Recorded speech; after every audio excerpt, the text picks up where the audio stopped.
Hi అండి, good morning. This is Shivapallavi channel.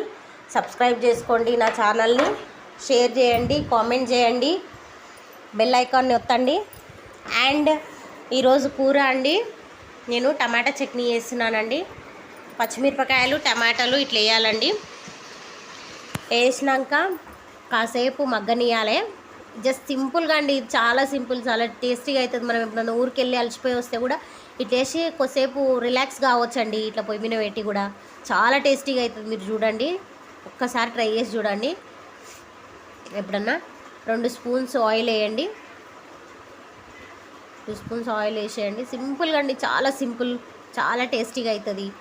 ఏ రోజైనా మనకు ఓపిక లేదు, కొంతమందికి బయట కూరలు తెచ్చుకోవడానికి ఇష్టం ఉండదు కదా, ఇట్లా ట్రై చేసి చూడండి. ఎప్పుడన్నా కొంచెం చాయ్ కూడా పెట్టుకున్నానండి వంట చేసేటప్పుడు. పొద్దున మార్నింగ్ కదండి, ఫస్ట్ కర్రీ వేసేస్తే కర్రీతో పాటు కొంచెం చాయ్ పెట్టుకున్నాను. చూడండి, మిక్సీ పట్టిన తర్వాత ఎలా అయిందో. కొంచెం పోపు కూడా పెట్టుకోవాలి. పోపు పెట్టుకున్నాక కొంచెం కరివేపాకు, కొంచెం ఆయిల్, అదే ప్యాన్లో ఆయిల్ వేసి కొంచెం కరివేపాకు వేయాలి.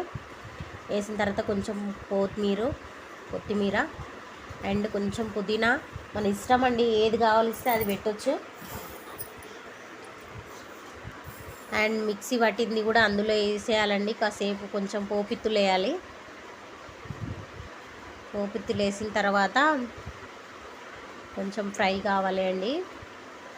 కొంచెం ఫ్రై అయిన తర్వాత నెక్స్ట్ మన ఇష్టంనే వేయచ్చండి. కొంతమంది ఎల్లిపాయలు వేసుకుంటారు, ఎల్లిపాయలు ఇంకా మన ఇష్టం అండి, ఎలానైనా వేసుకోవచ్చు. చూడండి, పోపు వేసిన తర్వాత ఎలా అయిందో చట్నీ, చాలా బాగుంటుందండి. ట్రై చేసి చూడండి. రైస్లో కానీ